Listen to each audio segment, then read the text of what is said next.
ഫമൻ സുഹ്സിയാനിൻ നാർ വഉദ്ഖിലൽ ജന്ന ഫഖദ് ഫാസ് വമൽ ഹയാത്തുദ് ദുനിയ ഇല്ലാ മതാഉൽ ഗുറൂർ. ആർ നരകത്തിൽ നിന്ന് മോചിപ്പിക്കപ്പെടുകയും ആർ സ്വർഗ്ഗത്തിൽ പ്രവേശിപ്പിക്കപ്പെടുകയും ചെയ്തുവോ അതാകുന്ന വിജയം. ഈ ദുനിയാവ് വഞ്ചിക്കപ്പെടുന്ന വിഭവമാകുന്നു. ലോകത്തിന്റെ തമ്പുരാൻ അന്തിമ പ്രവാചകനെ അയച്ചു, അന്തിമമായി ഒരു മതത്തെ പൂർത്തീകരിച്ചു തന്നു.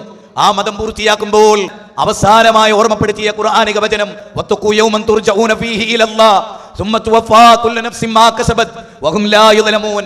അല്ലയോ ജനങ്ങളെ, നിങ്ങൾ നിങ്ങളുടെ നാഥനിലേക്ക് മടങ്ങിപ്പോകുന്ന ഒരു ദിവസമുണ്ട്.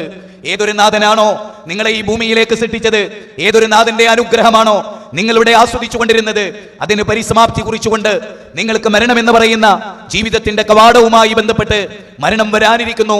മരണത്തിന് ശേഷമുള്ള നിങ്ങൾ ചെയ്തു കൂട്ടിയ നന്മതിന്മകളെ വിചാരണ ചെയ്യുന്ന ഒരു ലോകം നിങ്ങൾക്കിതാ വരാൻ പോകുന്നു. നിങ്ങൾ പ്രവർത്തിച്ച പ്രവർത്തനത്തെ കുറിച്ച് ചോദിക്കുന്ന, നിങ്ങൾ ഒരാളും അക്രമത്തിന് വിധേയമാകാത്ത നിങ്ങളുടെ പ്രവർത്തനത്തിന്റെ കർമ്മരേഖ നിങ്ങളുടെ കൈകളിൽ ലഭിക്കപ്പെടുമ്പോൾ സഹോദരങ്ങളെ, അതിൽ നിന്നുള്ള ആ നരകത്തിൽ നിന്നുള്ള രക്ഷയാണ് ഒരു വിശ്വാസിയെ സംബന്ധിച്ചിടത്തോളം അവന്റെ നടത്തത്തിലും അവന്റെ ഇരുത്തത്തിലും അവന്റെ കിടത്തത്തിലും അവന്റെ ചിന്തകളിലും അവന്റെ ജീവിതത്തിന്റെ ഏതേത് ഘട്ടങ്ങളിലും അവൻ രാത്രി കിടന്നുറങ്ങുന്നത് പോലും എന്റെ ആത്മാവിനെ അല്ല പിടിച്ചാൽ അത് സ്വാലിഹീങ്ങളുടെ കൂട്ടത്തിലാകണം.